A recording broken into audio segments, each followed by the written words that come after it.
This is the practice. This is where I stand. I'm in the frame. Guests will come. I will welcome them. Here is where they stand. How was your debut? Lovely stuff.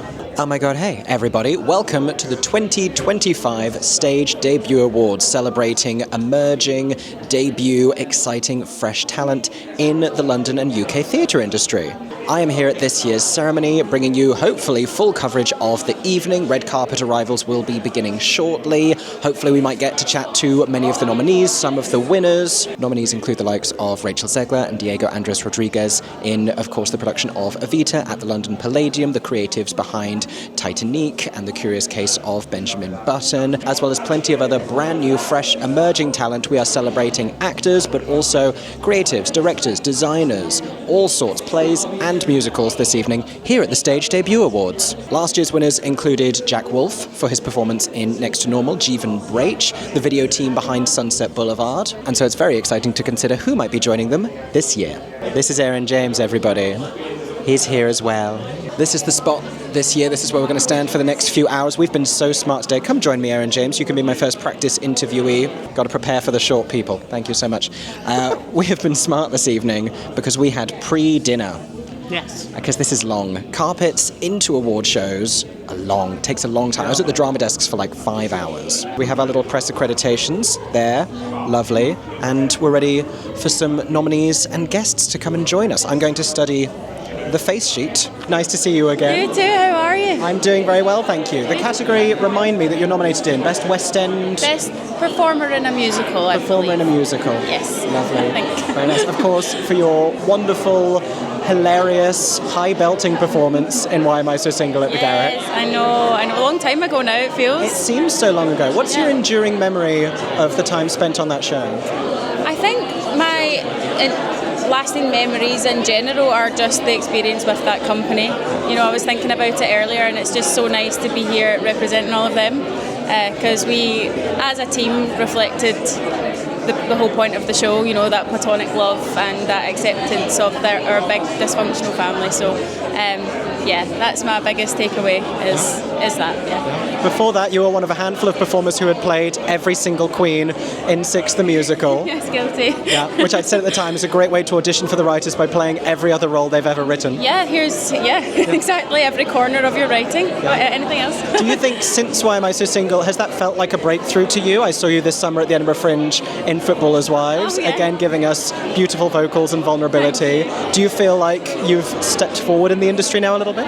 Yeah, I think definitely Why Am I So Single gave me a kind of platform to, like this, for example, especially tonight. It's given me, it's put me in the limelight a little bit, especially with the show, which I'm really grateful for. But yeah, always moving forward, always trying to climb on up, keep on going, and do what I love is the goal. So yeah, that's so funny. Doing a bit of everything, including Edinburgh Fringe, which was so fun. Yeah, I'm sure. Yeah. Well, congratulations on the brilliant performance, the nomination, and it's lovely to see you this evening. Thank you so much. Have a good night. You're one of my best dressed so far, I think, of the carpet. My best friend did it. This is stylish. This is good. Thank you so much. That's not the same best friend who was listening to Stereophonic. No, a different one. But she's here today as well. Amazing. And no hard feelings? No hard feelings at all. No. Let's see if she stands up. Imagine if I win and then she stands up and she says, this wasn't right, it should have been me. That's when we'll find out. I mean, she's a big part in helping you achieve this debut. Maybe she's been holding the resent this entire time. Yeah, if people don't know the story that I'm talking about before from the last time we spoke, this was your friend was listening to the music in anticipation of auditioning, and you heard it and you're like, that's really exciting, I want to find out more about that. Auditioned, booked the job. Well, she went, you should do it too, it's your casting, you should do it. Stole the job, some might say, but here we are. Yeah, what can I say? That's what this industry is. Yeah, you are fantastic in the show though, I've seen it twice. Oh, thank you so much. Thanks so much for coming to see it. You saw it quite early. We saw it really. Did we see first preview? Yeah, you did. We saw first preview. Story and it made me nervous. Yeah, I saw it on Broadway. The original company, I love the way this company fits together, and for it to be a true hybrid, I think it's the perfect way to tell this story, and you work so well together. And the relationship that the two of you have built, the journey, I love that I saw first preview, because getting to see it develop from there, and then we came back, it must have been just after press night. It's so special, and it's so honest what the two of you have found. What, with me and Jack? Yeah. Yeah, we really get on well, and we really trust each other as well. And he's such a professional. He's had so much experience, and it's so clear from his performance. Like, I've learned loads from him, like tons. He's really taught me tons, because this is my first job as a principal, and really almost my first job, because I just did understudying before this and I never got to go on. It was a brilliant understudying, and it was a lot of hard work. It's really hard work, but I never got to go on. And so going on now and learning from him every single night has been really amazing for me. You are on now. You are on the stage. I am. I'm singing on the stage. I am singing on the stage. Not 3-hour play. 3-hour play. Shouting on the stage, arguing on the stage, crying on stage. Yeah, you are terrific. People have a few weeks left to catch you in Stereophonic. Yeah. But congratulations on your nomination. Lovely to see you this evening. Lovely to see you as well. Congratulations on your nomination this evening. Thank you. That's very kind. Thank you. Nominated, of course, for your brilliant, charming, endearing performance in Muriel's Wedding. Yes, correct. Yes. What is your enduring memory of that production and that time spent with the show? The cast and the team are I feel very lucky. Everyone in that cast and everyone in that creative team is gorgeous. They're all so lovely, and just not one bad egg, which feels unprecedented, but it's true. I'm sure everyone says it, but I think just the glorious group. Ethan, who played Bryce, is coming. He's on his way here tonight. So yeah, just the people, really. Yeah. Who personally and professionally supported you during this debut? Oh my gosh. I mean, Stuart Butt, that was really exciting for me. He's been so kind to me. I mean, I basically do most of my work as front of house, and I met him through auditions that he does. He does outreach to front of house teams, which is so glorious, and he's so lovely. And then my agent, Anthony, as well. It's so nice. So. I didn't know that was a thing that happened, specifically. Yeah, well, he just does it. I guess, I don't know if it's for everyone, exclusive, but for the Kit Kat Club, he's been very, very generous, and he's reached out, and we all just get a little meeting with him, and then off of the back of that, I think. There's a lot of talent in front of house. I mean, every single person. Take care of your front of house teams. They are full of artists and creatives. They're important people. They're vital. So yeah. You never know which stage stars of tomorrow are showing you to your seat. Fully, you have no clue. No clue. Lovely to see you again. Nice to see you too. Last time we spoke, you were cautiously optimistic about the way that Titanic was going to be received by London audiences. And now, post-Olivier Award, post really successful. I got to go back recently for the London Gay Pride Gala night that was happening. I have never been in a more enthusiastic audience in my entire life. Good. It's been so beloved here. What's that been like to watch? Kind of like I'm watching a movie about the making of. You know what I mean? I don't think it'll ever hit me, kind of like what the show means to people. But it feels amazing. Let me tell you, it feels amazing. I was just telling someone over there, I never ever thought I would even work on the West End. You know what I mean? Much less go to the Oliviers and be here tonight. So I'm just like trying really hard to be present in the moment and focus on how great this feels, and I'm glad people love it. I heard about this night, the Gay Pride night. Yeah. It just speaks to the fact that Titanic is gay rights. So that's all. Period. It is indeed. Well, congratulations on the nomination and the brilliant work. This is all about debuts this evening, and this is your West End debut. Yeah. But the professional debut dates a little further back, I imagine. Yeah. I think that there's a strong possibility that I might be the oldest nominee here tonight. But yeah, listen. This is my West End debut, which is crazy to think about, and I feel like how many years? 25, 27 years of like hustling and scraping and pushing and just not quitting, is really what it boils down to. So I'm honored to be here, to be acknowledged for a West End debut. Yours is a great success story. It's very encouraging to artists. Good. And so congratulations on the success that you've had. Thanks so much. I hope you have a terrific evening. Best of luck. Same. Let's have fun. You are nominated, of course, for your hilarious and charming performance in Titanic. Thank you so much. Oh my God, I'm so delighted. I was so shocked. I didn't even know that was something I could be nominated for. So it was like the best surprise, and I miss it so much. It was the best time of my life. Yeah, you were part of a really astonishing company, that opening cast. Tell me about it. Of the show. I was pinching myself. This is obviously my West End debut, and I remember seeing the cast list come out and going, okay, great. I was so intimidated, and then from the second I walked in the room, I was like, oh, they are the nicest people, and we had so much fun, and they were friends and family for life. Yeah. What was it like in those early performances, not necessarily knowing how the audience was going to respond to this show, whether they knew what they'd booked tickets for, that it was based on the film, but also such a fun twist on it?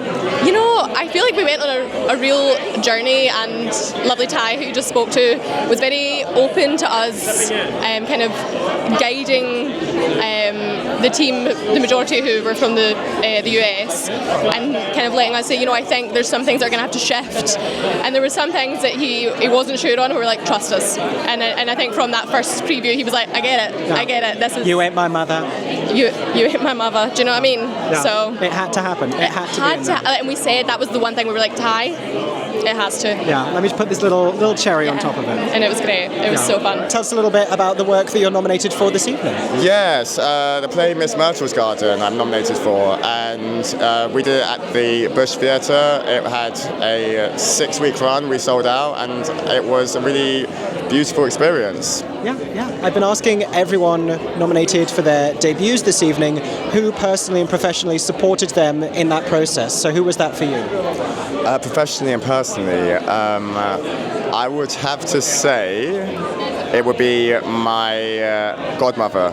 My godmother is the person who I think personally really supported me throughout the whole process. And then professionally within the job, it would have been my dramaturge. I couldn't have done it without her. Olivia Pogliona-Wobbly, she was fantastic. Nice. We love dramaturgs. Yeah, we do. Very important. We do, absolutely. But yeah, so I had a great time on the show. Nice. Well, congratulations on the nomination. Thank you. And I hope you have a terrific evening. You too. Thank you so much. I'm supposed to be a writer, and I'm supposed to have like good words, sort of interesting words to say to kind of make that experience feel vivid. And I always end up just saying it is just incredibly surreal and totally unexpected. I mean, I wrote this play on spec in the kitchen during COVID, and I just wanted to try and finish writing a plot frame. So it's beyond, it's startling, it's showing beyond anything that people. When we opened at the report, we were worried. Things are said in the play that we were worried would have of course, people who take offence or whatever. And actually, what's been really heartening and amazing about the play is that it's held audiences who I think have come from different points of view, and they've not felt heckled, I hope, by the play, and in fact have had an opportunity to process much longer form thinking about a very complex and almost intractable situation. And that has been a wonderful surprise. And this was the moment I turned on the microphone. I was congratulated myself too soon on utmost professionalism, and then I looked down at this mid-interview and I was like, that's not blue. So I'm really lucky to have worked with amazing director Tim Supple. And we managed to find a way on the passenger, because it's a very small space, the Finborough, right? We managed to find a kind of abstract, minimal space that set all of the focus in the round to make everyone feel like they were a passenger. So ultimately we were set in Nazi Germany, and we all felt like we were sort of, understanding what the context was. Anyway, it was all about opening up dialogue. And with personal values, Naomi Dawson, another great designer, supported me in giving me the opportunity to costume design for Rosie Cavaliero, and it's like amazing to be in that position. Basically, opportunities are necessary, and I can't thank them more for it. Yeah. Very well put. Congratulations on the nominations this evening, and best of luck. Thank you. You're nominated for your performance in The Phantom of the Opera. Yes, indeed. Yes, I am. I have just finished playing Christine Daae in Phantom of the Opera on the West End. It was my first job. I was actually in it for 3 years, and it's been an incredible experience. I graduated straight into it, so it's been an amazing experience from start to finish, and I've learned a lot. That's a hell of a job to go into as a graduate performer. Yeah, so I actually started as an understudy, and then I kind of went up to first cover and then to alternate, which is a principal, and that's what I've been doing for the last year. Amazing. Yeah. Amazing. Is that a role that you had dreamed of in the past? Is that a show that you'd thought of for yourself? Yeah, I mean, this is crazy. So I would never have called myself a soprano back in the day. And actually my grandma showed it to me, the film, when I was about 9 or 10. She was like, you could do that. And I went, absolutely no, I could not. Don't be ridiculous, Grandma. And it's crazy that I've now got to play it. So it was one of the things that I'd always like, oh wow, what an incredible show and job to do, but I never thought I could do it. So it's kind of been a pinch me moment to prove myself wrong, I think, and prove to myself I could do it. Points to Grandma for that bit of casting. Exactly. Who else personally and professionally supported you through this debut moment? Oh gosh, I mean, my family, my mum and dad are here with me tonight, and then more recently my boyfriend, and my little sister Anna as well, who has heard me screeching top notes at all kinds of day and night. So big shout out to my family, and also my agent Richard has really helped me, and also just my Phantom family. Like I became an adult in that show, and it's just been amazing to be around so many amazing performers and just people as well. They're all fantastic human beings. You are nominated for your direction of Retrograde this evening. I've been asking all of the debut nominees, though you're a very experienced director, so that seems ridiculous to say, who personally and professionally supported them through those debuts? Who was your support system? You know what? It was people like Jenny Seeley, Christine Landon-Smith, who were quite early on. Tony Graham, Ros Hutt at the Unicorn as well. A lot of my work early on was in young people's theatre and theatre and education, theatre centre. Name so many. They were all massive support networks to not only as a performer, but then to give me the opportunity as a director and assistant director too.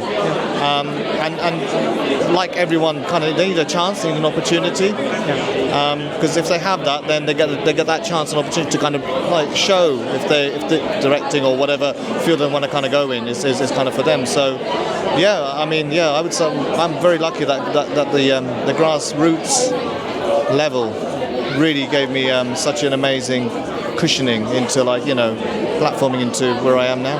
Hi, how are you? I'm doing very well, thank you. I didn't know you'd be here. I'm here chatting to everybody. Very nice. Thank you. So are you. This is a piece of art you're wearing. It is a piece of art I'm wearing, yes. Which I assume this is just how you spend your days off, just in pieces pretty like much. this. Yeah, I learnt a lot in this year. I've evolved. Lovely to see you this evening, nominated for your breakthrough performance in The Devil Wears Prada. Did it feel like a breakthrough to you? Oh my God, huge breakthrough, yeah. I mean, we've spoken, I've been interviewed with you from the very start. At the event with Elton John, didn't we? We did. Yeah. And then the gala night at the museum. Oh yes, the infamous gala night. Yeah, I remember. And now here you are, celebrating your time in the show. Is it nearly a year since you opened? It is nearly a year. It'll be a year in 3 weeks. My and goodness. Use with that information what you will. Yeah. But it's been a time. It's been a time. The best time of my life. I feel so lucky. And me and Amy, who plays Emily, feel very, very similarly about it. And we're so overwhelmed when we look back at the year and what we've been through. It's actually kind of crazy. It's stuff that little girls, little boys, little anyone's would dream of. So. But you're both such extraordinary talents, and it's wonderful to see this happening to people who are so fantastic and such lovely people as well. Thank you. Can you process the fact that people around the world are now listening to your voice singing new Elton John music? No. Miranda Girl hit 300,000 streams at the beginning of this week. And I did... Half of those are just me. Yeah, me too. It's me blackmailing my family and friends and saying, put it on when you go to sleep and keep it on while you sleep. So 8 hours of listen to me, baby. I would find that very restful. I think it's reassuring. It's either a nightmare or a dream. Lovely to see you this evening. Honey. Congratulations on the nomination. Have a great night. It's nice to see you. I'm just everybody's biggest fan, so I'm kind of fangirling right now because I love Georgie. I always hear at Sophie's in Soho, and I obviously love you, and I love Rachel, who's right behind me. I'm a big fan of your work, Rachel, and so it's just really exciting, and I cannot believe I'm in these amazing creatives' orbit. I never thought in a million years I would ever be nominated for anything in my life, so it's just pretty much all around. I'm just really grateful. But this must have been a pretty stratospheric, exciting opportunity to be brought over here to open this show, to lead this show. Yeah. which you managed to make look effortless, and I'm sure it wasn't. It was not effortless, but no, it was full of effort and love and passion, and I can't explain it. I mean, before this, I was literally a nanny in New York City. I was struggling really bad, and then to just be basically just picked up and taken from 0 to 100, I think is like, it was literally beyond my wildest dream. I know people say that, but it really was. It was something that I never in a million years could have written up for my life. Being in the West End community has been amazing. I love the people here so much. I've loved London. I mean, like, in my wildest dream, when I'm saying this out loud, I'm just like, I cannot believe the words that I'm saying. And even just to be in your presence, like, I used to watch, like, his YouTube channel, like, religiously, and then to hear my name on it was just, do you know what I mean? It was like, it was beyond, and yeah, I mean, there's no words. I think, like, every actor's dream is to originate a role in a musical and get to work with the director and creatives that intimately, and the fact that I was entrusted with that was like, I mean, if I die now, I'll be happy. You know what I mean? Like, I'm done. I'm just kidding. I'm not done. We've been very lucky to have you here with Clueless. Is there any aspiration to continue to work in the UK, to do another show here? Yes, absolutely yes. If you're casting anything, call me. No, absolutely. I full disclosure, like, I am like, yes, like, I am trying, and I would love to. And I think being here was something that I never even thought was possible. And now that I'm here, I'm like, I just love it here. I'd love to stay here, honestly. And I'm back and forth from London and New York right now, and I'm like, London's looking pretty nice. So yeah, and I'm excited to see what's next. I think, like, it doesn't get any better than this. Do you know what I mean? So I'm just like, what an amazing opportunity, and, like, yeah, it's just unbelievable, and I hope that it continues. Tell me a little bit about the performance that you're nominated for this evening. So I'm nominated for Ballet Shoes. I was playing Posy Fossil, the youngest of 3 Fossil sisters who kind of live in this broken down house with a broken down family, and they are encouraged to pursue their passions and follow their passions, and for Posy that is becoming a ballet dancer. So I'm very excited to be here tonight. It was very much a dream role for me, so it's very humbling to be able to be acknowledged alongside all the fellow nominees for this. And this was on the Olivier stage at the National Theatre. Hell of a place to be working at any point in your career, but debuting, having this breakthrough performance, what was that experience like? It was honestly incredible. You know, I feel so lucky to be able to perform on a stage that has such, great history and heritage. It's a beautiful space, and so to be making my adult debut there was very humbling again. But I had such an amazing company around me that really helped me feel supported and everything. And yeah, it was truly a dream come true. Yeah. Who personally and professionally supported you during this debut, during this time? I think I've had so many people that have inspired me and supported me throughout my life. I'm very lucky. Someone that I'm very close to, my mentor Dom, is actually here with me tonight, and she definitely helped me kind of navigate the industry at a young age, because it can be a really daunting experience, and there's so much that people don't tell you, that is unexpected. So I'd say she is definitely one of those people for me that I'm very grateful for. Well, congratulations on the nomination. Thank you so and have much. a terrific evening. Thank you. You Thank too. Seeing your review, I cried, so I just wanted to say a huge thank you, and thank you for coming to see the show. Tell us a little more about what it was like directing the Mad Ones in that space as well, because it's one of the best uses of the space I've ever seen. Yeah, it was a challenge because there's a pillar in the middle of the room, and I think what we did, we just went, you know what, instead of trying to hide it away, we just sort of made everything from that angle, embraced it. Yeah. But it was definitely a challenge, and it was a logistical nightmare, let me put it that way. But then it worked, and I think using the glass to sort of, once again, like, not hide the space just really made it work for us. So yeah. It was very innovative, very creative work, which is my favourite kind to see on stage. What was it like for you to be making this creative debut on the show? What's your enduring memory of that time? I think getting to work with Kate Kerrigan and Brie Loudermilk, I think that was insane. Like, Kate came to the first read through, and that was like such a pinch me moment, and like for them to actually really take their time and care, and like, this is just the start of the Mad Ones, and what we're looking at doing next year is so exciting, and they're a huge part of that, and like, they have such a wealth of experience, and just how lovely and open they are. That is my highlight of 2025, no way. Amazing. Well, congratulations. Congratulations on all of the success. Congratulations on the nomination this evening. I hope you have a terrific night. Best of luck. Thank you. Have a lovely night, you too. What inspired the two of you to create that boldly, riskily perhaps, for the stage? No more questions, thank you. We were trying to, we had written a big musical, and we know that people don't like making big musicals anymore as much. So we were like, okay, how do we write something small? We're like, we write a musical for one person. And so then we spent a good, I'm going to say a soft 5 minutes thinking about people. And I think maybe the third or fourth person we thought of was Andrew Lloyd Webber. Why not write a musical about the man who regenerated, who writes musicals, and who famously writes musicals about important figures in history? Yeah. And most importantly, someone who we wanted to spend the next 9 months with. Yes. So we had lots of ideas before Andrew, and then we're like, well, we have a respect for Andrew. We know his music well. There's lots of satirical ground to claw up. Just a little, yeah. Just a little. Yeah. So it felt right. Yeah. It felt right. It felt exciting to us. Yeah. Allows you to play with it musically, do a lot of clever and silly things. We grew up on his music, as so many people do. It's often the gateway drug. Yeah. It was for us. And he does have luscious music. There is luscious music, so it was a joy. Again, if you're going to spend time with someone and their music, it might as well be interesting. Ripe grounds for low-hanging fruit. Sure. I was going to ask if this was a potential segue into more musicals from the two of you, but it sounds like there's a big one waiting to be produced somewhere.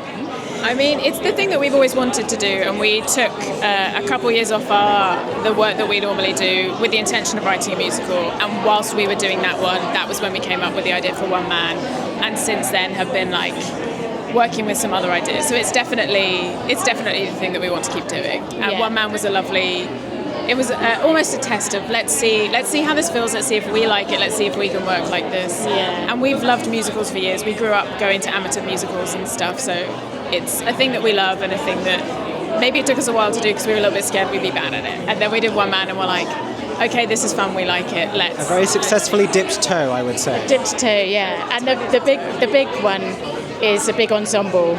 So I feel like we had to get our training stripes in before we ran full steam ahead at a large cast with high expectations. Just do it at the National. It's easy. It's easy to do that. I'm sure they're here somewhere.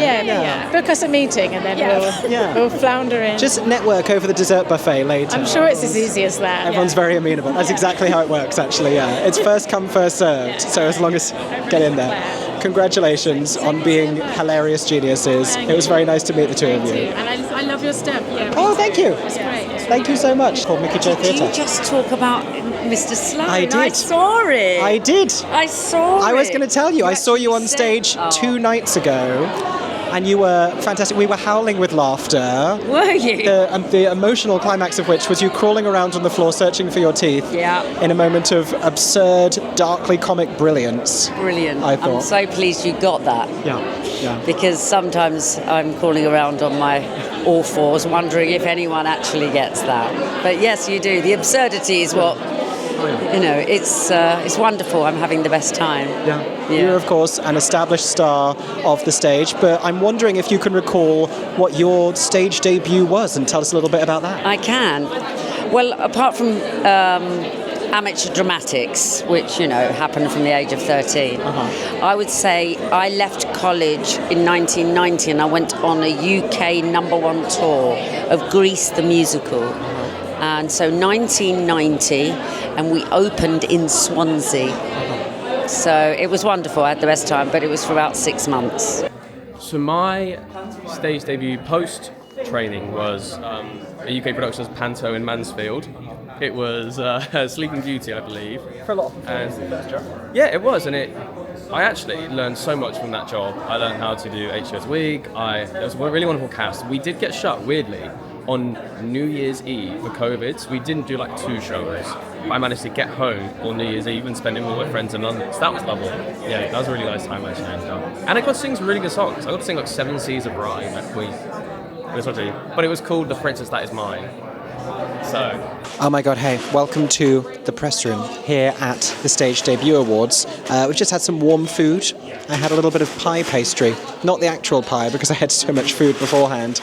Because you never know. You never know what the provision will be.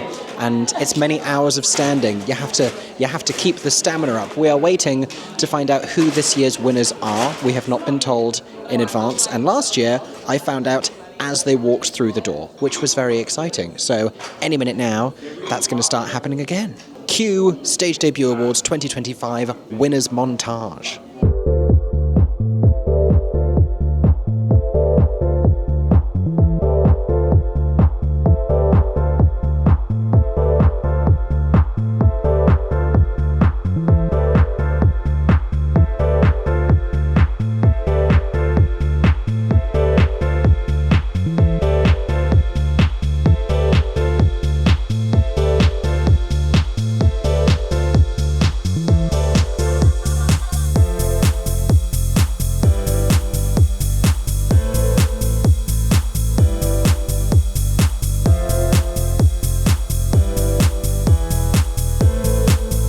We interrupt this montage of winners to explain that Yve Blake just won for her writing of Fangirls, which played last summer at Lyric Hammersmith. I'm a huge Yve Blake fan. I am very excited about this news. But she is also Australian, which goes much of the way towards explaining why she is not currently here, and the award is being accepted by two of that show's brilliant stars. Yay, Yve Blake. Boo, travel distances.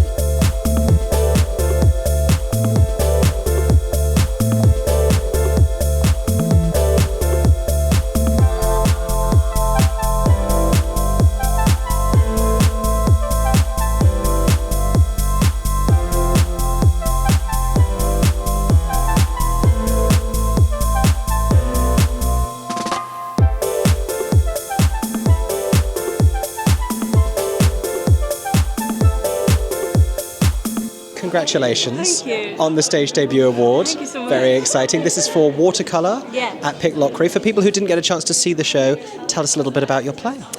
So Watercolour is about two young people from Glasgow, and it's about their respective challenges with their mental health and sort of the barriers that come into play when you're trying to seek help for your mental health through the NHS and etc., like trying to get therapy, that kind of thing. Yeah. What does it mean to have this recognition, particularly in an awards ceremony that is recognising work from around the United Kingdom, not just in London? It's incredible. It's such an honour, especially to be put aside so many talented writers and creatives. It feels really special to be kind of, I guess, representing the Scottish theatre scene. I said this in my speech, but I think that there's so much incredible Scottish theatre, and it's so great to see it sort of platformed and championed like this. Congratulations on winning the Stage Debut Award for 1536 at the Almeida, a play that I heard extraordinary things about, and because it was the Almeida, I blinked and it was over, and so I missed it. So tell those of us who didn't see it, myself included, a little bit about the play. So the play is set in Tudor England in Essex, and it follows the story of three best friends, three working class women, living through the time of Anne Boleyn's sort of downfall. And it's a play about how the corridors of power trickle down and affect all of us. And it's about, power, misogyny. Timely, relevant, devastatingly. But yours is a name I am hearing all across the industry, writing for the stage, writing for the screen. Lots of exciting projects in the new year, some yet to be announced. And hopefully we get a chance to see 1536 again. I just overheard you. Is there anyone you didn't get the chance to thank in your speech that you would like to now? Everyone that was involved in the production of it. It's a great person to shout out. Oh my God. So Lindsay Turner, who is incredible, Tanya Reynolds, Olive Hill, Sienna Kelly, Adam and Angus, who were the actors in it, brilliant actors. Everyone, like backstage, they're like, I completely forgot. And the moment I left the stage, I was like, why haven't I thanked anyone that actually brought it to life? Yeah. Hopefully we get a chance to see it again. Yours is a name I think we're going to keep hearing. Congratulations on the Stage Debut Award. I'm not going to do the indignity of a close-up paparazzo moment, but it appears that the cast of Magic Mike Live have just arrived at the press room of the Stage Debut Awards. I'm not entirely clear. Were they presenting? Were they performing?